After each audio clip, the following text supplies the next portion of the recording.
तो will start with this thing. Cells of immune system की हम बात करेंगे कि भाई इम्यून सिस्टम के अंदर जो है वो क्या क्या सेल्स होती है, कौन कौन सी कोशिकाएं होती है, क्या क्या चीज़ें होती है, तो हम उसके बारे में बात करेंगे। जैसे कल हमने कहा था कि देयर आर डिफरेंट ऑर्गन्स जो कि इस चीज़ को काम में लेते हैं, इम्यून सिस्टम में पार्टिसिपेट करते हैं और हमारे बॉडी की रक्षा करने के लिए काम करते हैं। जैसा मैंने कहा था कि दो तरीके के हमारे पास इम्यून सिस्टम होते हैं, दो तरीके के मैकेनिज्म होते हैं। One is called as innate and one is called as acquired. तो जो हम सेल्स ऑफ इम्यून सिस्टम की बात करते हैं तो इसमें भी हम कहते हैं कि देर आर सिस्टम्स की जहाँ पे कि इनेट सेल्स और एक्वायर्ड होती हैं। कुछ एक्वायर्ड सेल्स तो होती नहीं है, but they get the antigenicity और the property of defending the body, वो उनको एक्वायर्ड होती है। अब अगर हम कहें कि डेवलपमेंट ऑफ इम्यून सिस्टम जो है या इम्यून सेल्स जो है वो कहाँ होता है, तो नॉर्मली जब भी हम बात करते हैं तो हम ये कहते हैं कि जितना भी इम्यून सिस्टम का डेवलपमेंट होना है या जितने भी सेल्स का डेवलपमेंट होना होता है जो कि पार्ट लेती है किसके अंदर, हमारे इम्यून सिस्टम के अंदर, तो that is done by a particular kind of tissue और particular kind of cell.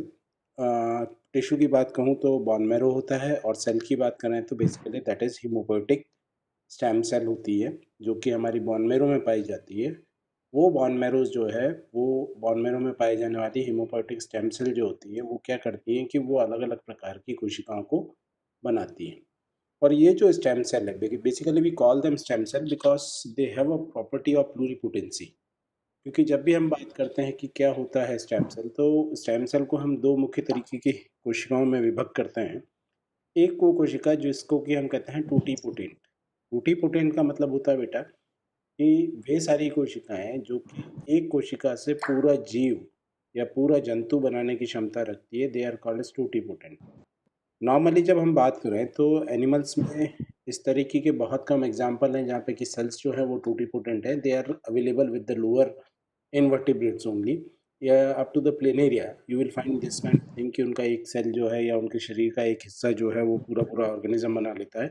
Again it is same with the coelenterates, porifers, और अगर हम कहें कि प्रोटोजोन्स में होता है, बट प्लांट सेल में एक टूटी पोटेंसी बड़ी कॉमन होती है। उसी चीज को लेके एक और एस्पेक्ट दिया गया, दैट इज कॉल्ड एज प्लूरिपोटेंसी।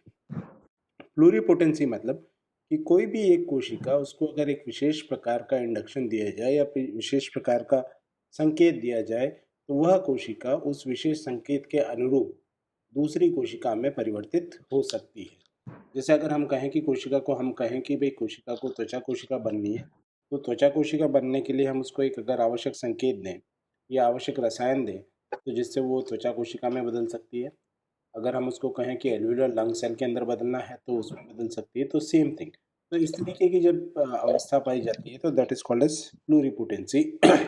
और प्लूरिपोटेंसी जो है वह ह्यूमंस के अंदर भी पाई जाती है, और वो उनकी जो हिमेटोपोइटिक सेल्स हैं या जो कोशिकाएं रुधिर कोशिकाओं का निर्माण करती है तो उसके अंदर पाई जाती है। अगर हम कहें कि जो हीमोपोइसिस होता कहाँ है, तो जैसा मैंने कहा कि एडल्ट्स के अंदर जो है हीमोपोइसिस वो सामान्यतः जो है वो बोन मैरो में अंदर होता है। जबकि अगर हम फीटस की बात करें तो एम्ब्रियोनिक यूनिसेक जो होता है उसके अंदर आरबीसी डब्ल्यूबीसी का निर्माण होना शुरू होता है। दो तरीके की कोशिकाएं हैं जो कि मेजर टाइप हम उसके अंदर बात करते हैं कि अलग अलग कोशिकाएं जो उसके अंदर भाग लेती हैं। तो मुख्य कोशिकाएं जो भाग लेती है उसको हम कहते हैं neutrophil, lymphocyte, natural killer cell, eosinophil और एंटीजन प्रेजेंटिंग सेल, इस तरीके का हम इसको कहते हैं। मुख्यतः हम इसको दो भागों में बांटते हैं, वन इज लिम्फोसाइट और दूसरा वाला जो कहलाता है antigen presenting cell. Lymphocytes they take directly they take directly into, they participate directly into the immune process. तो वो सारे सारे लिम्फोसाइट्स में आते हैं, और देर आर सर्टेन सेल्स जो कि किसी एंटीजन को नष्ट करने के लिए किसी पर्टिकुलर एंटीबॉडी को या किसी पर्टिकुलर सेल को प्रेजेंट करती है, तो that is called as antigen presenting cell. तो इस तरीके की चीज़ें होती हैं। हमने कहा कि दो तरीके के लिम्फोसाइट्स होते हैं, टी लिम्फोसाइट और बी लिम्फोसाइट्स। तो टी लिम्फोसाइट्स जो हैं they develop in the thymus, और B lymphocytes develop in the bone marrow. इसकी बात करते हैं हम। पहले इनके कुछ डिफरेंसेस देखेंगे, उसके बाद में फिर हम हिमोपोइटिक सिस्टम पे जाएंगे। बी लिम्फोसाइट जो होता है वो बोन मैरो में ओरिजिनेट होता है, और they continue to mature initiate into the bone marrow. जबकि टी लिम्फोसाइट की अगर हम बात करें तो they are originated into the bone marrow but they migrate to the thymus to mature, कि उसका मैच्योरेशन वाला पार्ट जो होता है वो थाइमस में जाके होता है, और इसीलिए हम उसको कहते हैं कि वो टी सेल है। तो जैसा हमने पहले कहा था कि कोशिकाएं जो होती है वो प्लूरिपोटेंट हेमोपोएटिक स्टेम सेल होती है जो कि वहाँ पे उनको निर्माण करती है। तो जो थाइमस सेल है या टी सेल जो है उसका निर्माण भी बोन मेरो में हो रहा है, बट वो मैच्योरेशन वहाँ हो रहा है। बी सेल की बात करें तो बेसिकली बी सेल जो है वो एक तरीके से एंटीबॉडी को बनाने के लिए जिम्मेदार होती है, क्योंकि वो उसका जेनेटिक्स जो है या उसके जीन का सीक्वेंस जो है वो एंटीजन बाइंडिंग रिसेप्टर की तरह होता है। उनका एक विशेष प्रकार का एंटीजन बाइंडिंग जीनोम होता है जो कि एंटीजन बाइंडिंग चीज को प्रेजेंट करता है, और मेम्ब्रेन माउंट एंटीबॉडी।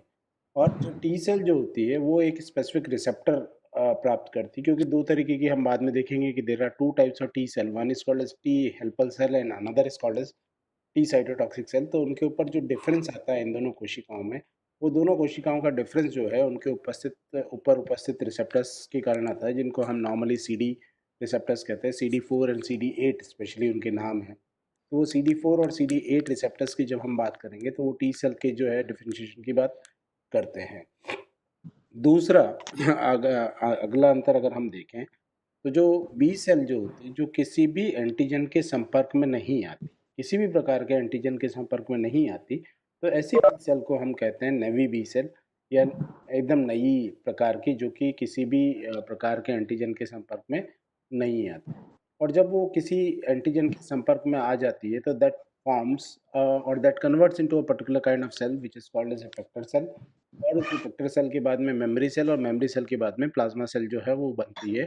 और वो मेमोरी सेल और प्लाज्मा सेल जो है वो बड़ा योगदान देती है किसी भी एंटीजन के प्रति एंटीबॉडी बनाने के लिए। टी रिसेप्टर जो है वो सॉल्युबल एंटीजन को कभी भी आइडेंटिफाई नहीं करता, और उसी एंटीजन को आइडेंटिफाई करता है कि जो एंटीजन जो है एमएचसी या मेजर हिस्टोकम्पैटिबिलिटी कॉम्प्लेक्स के साथ में पाया जाता है। एमएचसी आर द मॉलिक्यूल जो कि कोशिकाओं के ऊपर पाए जाते हैं। Basically they are antigens, glycoproteins होते हैं। जैसा कि हमने जब मैंने नोट्स भेजे थे आपको तो एमएचसी मॉलिक्यूल्स के भी भेजे हैं, और अभी भी हम हमारे अगले लेक्चर्स के साथ में इस चीज़ को देखेंगे। This is a particular diagram या एक फ्लो चार्ट है, जिस फ्लो चार्ट के अंदर हम बात करें तो हम कहते हैं कि ये जो फ्लो चार्ट हमारा है ये बेसिकली हीमोबॉटिक और प्लूरिपोटेंट सेल से जो है किस तरीके से हमारी सारी कोशिकाएं बन सकती है। पहली वाली जो है हमारी दो तरीके के हिस्से होते हैं इसमें, एक को हम कहते हैं माइलॉइड प्रोजेनिटर और दूसरे वाले को कहते हैं लिम्फोइड प्रोजेनिटर। माइलॉइड वो सारा हिस्सा होता है जो कि हमारे रुधिर का अधिकांश हिस्सा बनाता है, कि जितने रुधिर के अंदर कोशिकाएं पाई जाती, चाहे हम उसको आरबीसी कहें, चाहे डब्ल्यूबीसी कहें या प्लेटलेट्स कहें, वो सारी कोशिकाएं जो हैं वो माइलॉइड प्रोजेनिटर सेल से बनती, और हेमोपोएटिक सेल से दूसरी जो कोशिकाएं बनती जिसको कि लिम्फोइड प्रोजेनिटर सेल कहते हैं, वो मुख्य रूप से टी बी सेल और नेचुरल किलर सेल्स बनाती। एक इन दोनों में एक खास बात है कि दोनों जो माइलॉइड प्रोजेनिटर सेल्स जो हैं और लिम्फोइड प्रोजेनिटर सेल्स जो हैं वो दोनों जो है वो एक कॉमन प्रकार की कोशिका बनाते हैं जिसको डेंड्रिटिक सेल कहते हैं। और डेंड्रिटिक सेल इसलिए कहा जाता है क्योंकि उनके अंदर डेंड्राइट्स के समान प्रवर्ध पाए जाते हैं। न्यूरॉन के अंदर जैसे डेंड्राइट पाए जाते हैं वैसे डेंड्राइट के समान प्रवर्ध पाए जाते हैं, तो उसको डेंड्रिटिक सेल कहते हैं। उसके अलावा हम जो माइलॉइड प्रोजेनेटर्स होते हैं उसको हम दो हिस्सों में बांटते हैं basically, one is granular site और दूसरा वाला इग्रेन्युलर साइट होते हैं। उसके अंदर फिर हम अलग अलग तरीके की हमारे पास चीज़ें हैं। मोनोसाइट बनती है, जो monocyte ultimately converts into the macrophage. हालांकि आपको शायद यहाँ नहीं दिख रहा होगा बेटा कि मोनोसाइट जो है वो कन्वर्ट होती है मैक्रोफेज के अंदर, और वो मैक्रोफेज जो है हमारे शरीर के अंदर हर टिश्यू के अंदर करीब करीब पाई जाती है। Second kind of cell which is generated by this is called as neutrophil. फिर उसके अलावा चार अलग तरीके के हमारे पास प्रोजेनेटर होते हैं। माइलॉइड प्रोजेनेटर का चार में डिफरेंशिएशन होता है। One is called eosinophil progenitor, जैसा नाम है वैसा काम करती है कि इओसिनोफिल बनाएगी। बेसोफिल प्रोजेनेटर जो बेसोफिल बनाता है। इरिथ्रोइड प्रोजेनेटर जो है वो आरबीसी बनाता है, तथा मेगाकैरियोसाइट जो है वो कि अल्टीमेटली टूट के प्लेटलेट्स का निर्माण करती है। और लिम्फोइड प्रोजेनेटर से अगर हम बात करें तो all four kind of cells T B natural killer और डेंड्राइटिक सेल्स बनती हैं, and T and B cells later on differentiates into helper T cells and cytotoxic T cells। अब अगर हम